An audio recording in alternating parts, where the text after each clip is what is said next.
welcome back to my channel. So today I'm going to be making a how I make my thumbnails video, and this video question has been asked by a few people. They say my thumbnails are cool and ask me how I make them, and there's really no real reason. There's no way I can explain all of the steps of one thumbnail in one comment, so I decided to make this video. And this is just to help those people who are interested in how I make my thumbnails. So, unlike most YouTubers, I do not use any other program but Paint.net, which, my tongue hurt. Which sounds kind of crazy, however, I don't. I only use Paint.net, and everything that I do on my thumbnails has been used in Paint.net. So, I do have some things that I made before that I have saved in folders. However, we're just going to take a random sim and just, that I have in my Sims 4 folder, and, let's see, just use, what's the last screenshot I took? Oh, it was of, Kaden. And I have this one,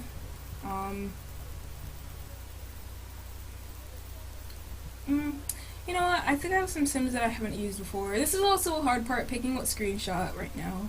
I'm just gonna take this picture of Kaden right here, because, or this one, because he's smiling in this one. Now I'm just gonna drag it over. I'm gonna open this image.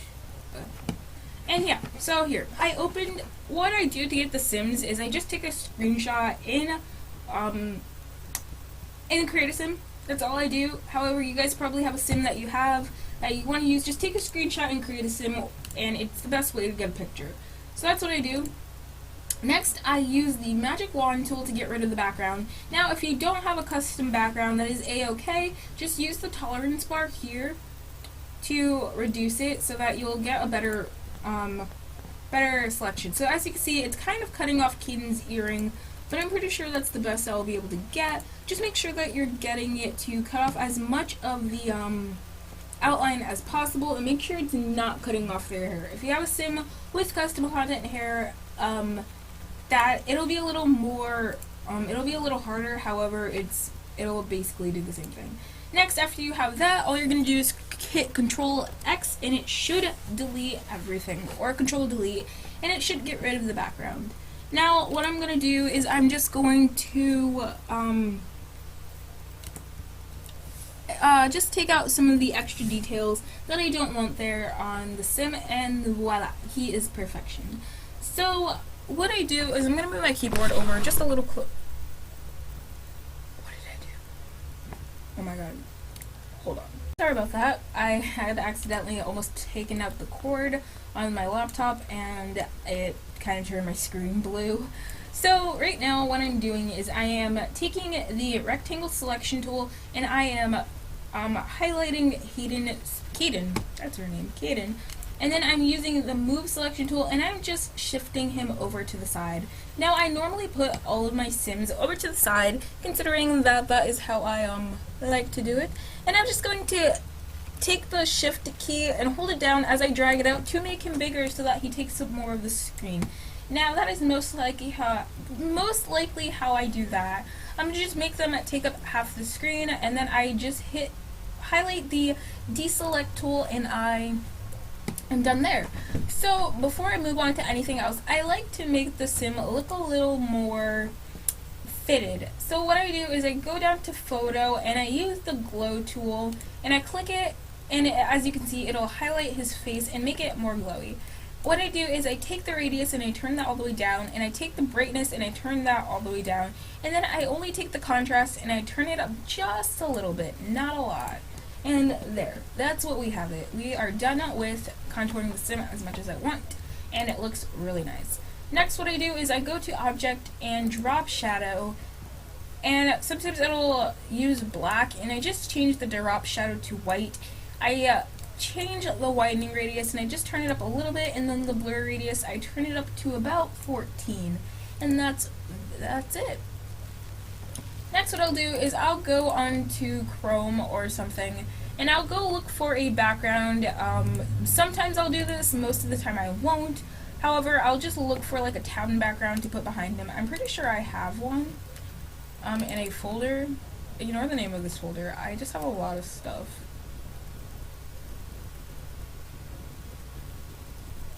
a lot of stuff. Don't think I do.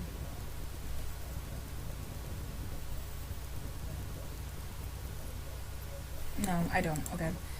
Okay, so we're gonna go to Google really quickly to go get a picture. And what I'm gonna do is I'm going to search up The Sims 4 Windenburg. We'll use Windenburg for this one, just to get the town background. I have a lot of comments. You know what? Let's read these or things. Alex,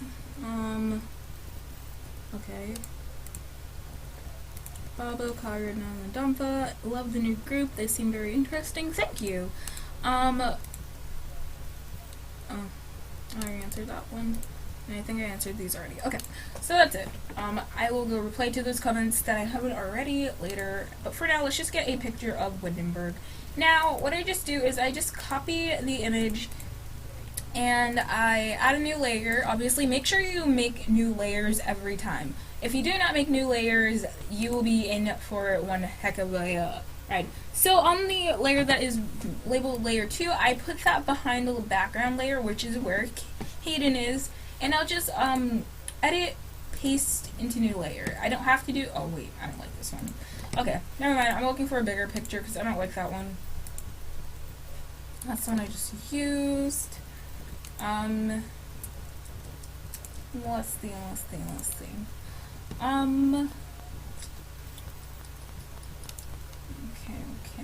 Okay. Maybe I'll use this one, although I really don't want to, but let's see. Edit, paste. No, that one's not working either. Make sure that, I'll use this one. It'll work. Edit, paste. Okay, no. Alright. This isn't working. Okay, I'll use this one. No, I won't, because it's probably not good. Copy image, edit, paste. Alright, whatever. I'm just gonna hold shift and drag it out so that it'll fit behind Caden. It's not gonna even be there that long, so it doesn't even matter. But yeah, so I didn't even tell you what resolution you needed it to be because I don't even know. When I make screenshots of like The Sims, they fit perfectly, but I realize that's not with everyone's computer. So what I do is I use a 1,160 pixels width and 900 pixels height. So 1,600 pixels width and 900 pixels height. And that's what I use for this. So next what we're going to do is on layer 3, no, you do not need to add a new layer, or layer 2, whichever you did. I have layer 3. You can use it on layer 2, whatever layer that you have this picture. What you're going to do is you're going to go to Blurs and Gaussian Blur. And you're just going to drag the layer up a little bit. So it'll be a little blurry, and that's it. That's all I do for that. I just make sure that it's a little blurred. And then I'm going to add a new layer under Caden, and I'm going to get the gradient. What I do is I get the gradient tool, and I pick whatever color I want. Let's say I'm going to use like a lavender and maybe a light purplish pink color like this. They seem kind of the same, and I'll just do this. I'll just put it like that, and I'll go over here and I'll turn the opacity down so that you kind of see the town, and you kind of, you kind of see the town. But I don't think I want purple because the purple is not looking good, so I'll probably use a blue and a purple and then do it. See how that looks. No, it's not working either. Maybe if I just turn this to like a little bit of a like this. No, it's not working out well. I'll take that out and get a different picture.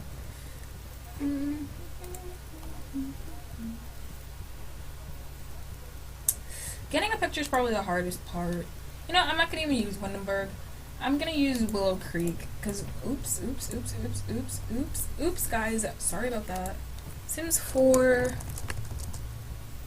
Willow Creek. Now, that's what we'll do. And we'll just take a picture of Willow Creek. Not that one. because it has a... Okay. And we'll add a new layer, put it under the purple that we already have, and paste. Keep canvas size, and there we go. That actually does not look bad. I actually like that. So what we're going to do is deselect the picture and leave it like this. So I actually like that. It doesn't look bad. It actually looks really good. So what I do is I go to the background layer and I'll add a new layer, and I'll take the shapes tool down here and I'll click it, and you see how there is a shape draw / fill mode. What I do is I sometimes turn that up to about 10, and I'll pick a color that I want. I'm going to use possibly I normally use white, so that's what I'll do again. I'll use a white, and I'll just draw a box around the perimeter of the picture, and I'll just use the box to kind of do this box outline thing. I'll turn the brush width up to at least 15. I think that'll look better. And sometimes I don't even have it at the perimeter. Sometimes I have it like inward a little bit. But let's see. Does it look better inward or at the perimeter? I think it looks better inward, and I think I'll actually put this under Caden. I think it'll look better under him. It does look better under him. So this one was actually better under him, and I don't think I mind that at all. Try to at least get it a little close to the perimeter as evenly as you can. If you need to use the the ruler tool up here, if it's not already enabled, what you do is you click the ruler tool, and sometimes there's this grid line. You can't really see it considering Caden is the background, but the grid line sometimes helps you with some things. And I think it only works when you're zoomed. Yeah, the grid line only works when you're zoomed. So let's say, at the back, you zoom in, and as you see, there's the grid line, and you take it off, and it's not there. So, yeah. You don't have to worry about that, though. That's only for, like, people that use this for art. So, I'm gonna close this so that it's closer. So yeah, that's what oops, I didn't mean to do that. Put it there. So yeah, now moving on to effects. Sometimes I use the sparkle effect, which I made this a while ago. Well, I don't think I made this one, but I made a sparkle effect. I don't use it anymore. What I do, I use this one, and I just copy it, and I edit and paste into a new layer. Now the sparkles are yellow, and I do like to change the color of the sparkles constantly, so I'll just duplicate the layer and I'll deselect, and then the two layers, layer 5, and it'll be 2 layer 5s, or 2 of the layer names that it is. What I do is I merge it down, and it's now a combined layer. What I'll do is I'll go to adjustments and hue and saturation, and I'll change the hue to a different color, whatever color I want. I think for this one I'm actually not going to change the hue. I'm actually just going to turn the lightness up so that I get white sparkles, and it'll look a lot nicer. And I think I'll just turn up that a little bit. So yeah, that's what I do for that. Normally I do this last, but I decided to do it first. Next, for the fonts. I get all of my fonts from the same place. I get them all from dafont.com. And I think what I'm going to do is see what font I'm going to use. I'm going to use a font that I never use. I think this one.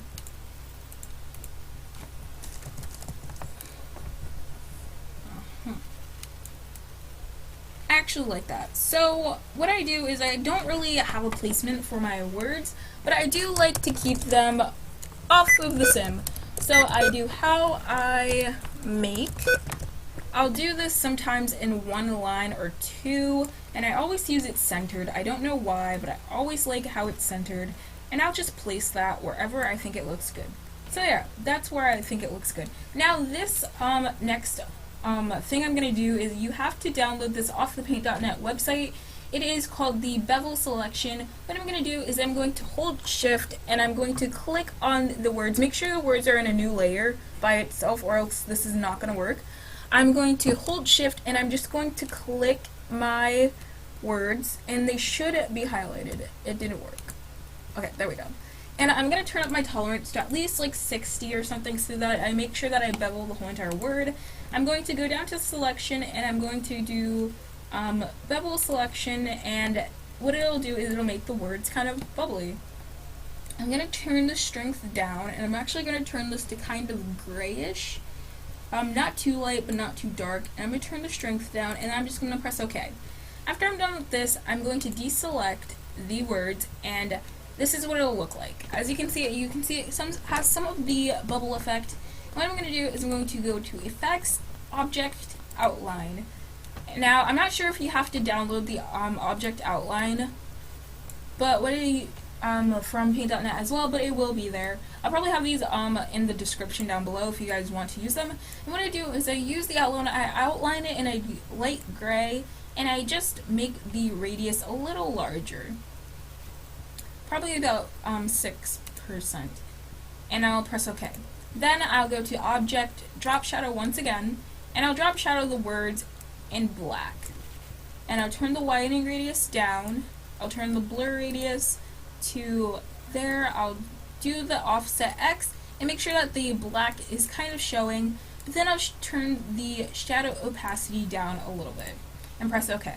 So as you can see that your words now stand out. And now how I make, and I'll do in another layer, I'll go and use a different font sometimes, and maybe I'll use Lemon Milk. My thumbnails. That doesn't really work considering this one is all playful and this one's serious. So let's see. Make sure that your fonts are actually working together well. So what I like to do is I like to make kind of a banner with this font called KG Defying Gravity. I'll get this going like this. It doesn't matter what it says as long as you make it kind of bannerish. And then you make this a little bigger, well, not that big, but a little bigger, maybe like this. And what I'll do is I'll add a new layer and actually drag the layer under that layer. And I'll take this and I'll make it, I'll click it and it'll be like the fill mode. And what I'll do is I'll just simply drag it under there and cover up the words. This way it'll be better. And also I don't even like this color, I don't know why I left it, so I'm probably going to make it like a light blue. And that's not what I wanted. I'll have to merge it to make it a different color. Yeah, I like that. How I make, and then I'll put on the banner my thumbnails. So I'm going to add a new layer, and I'm going to put my thumbnails. And I'm going to make this obviously a new font. What font am I going to use? Maybe I'll use Lazy Saturday Sunday something. I'll make it white obviously, and I'll make it a little smaller. A lot of smaller apparently. My thumbnails. For this one, I'm not going to bevel and emboss. I'm just going to outline and drop shadow. And for the banner, I'm also going to outline in a different color, I think. I'm going to outline this in white. And then I'm going to drop shadow. Actually, turn the lighting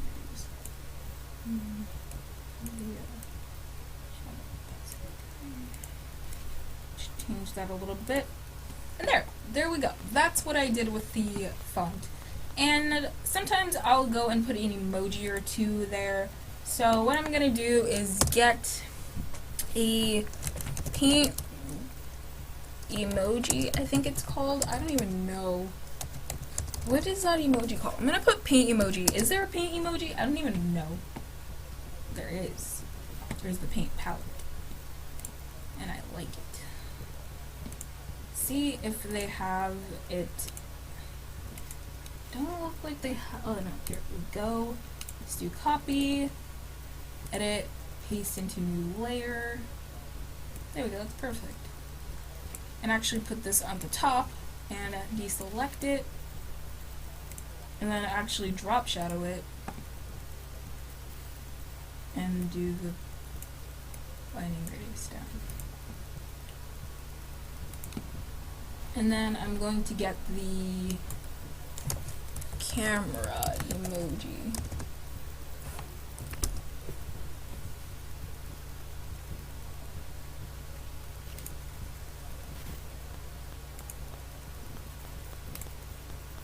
because, you know, it's a picture. And even though it doesn't really work, make sure your emojis actually fit the theme of your thumbnail, or else it's just not going to make sense. Deselect, object drop shadow. Okay, gonna actually move this up and maybe actually shrink it a little bit to my liking. Now my thumbnails, this is just how I make my thumbnails. Obviously you can use the skills and tricks on how to make different thumbnails. So yeah. And yeah, that's pretty much all I do. I'm gonna really quickly just merge the last few layers together and move it down a bit so that it'll look a little more proportionate. So yeah, there we go. That is pretty much all I do to my thumbnails. But for this one, I just want to add one more quick thing. I have this one sparkle tooth fairy thing, and I want to see how it'll look if I put it in. Edit, paste into new layer, keep canvas size the same, and just have it like this maybe. And hue and saturation again, pick it white, and then go to photo glow. Let me do the radius a little bit.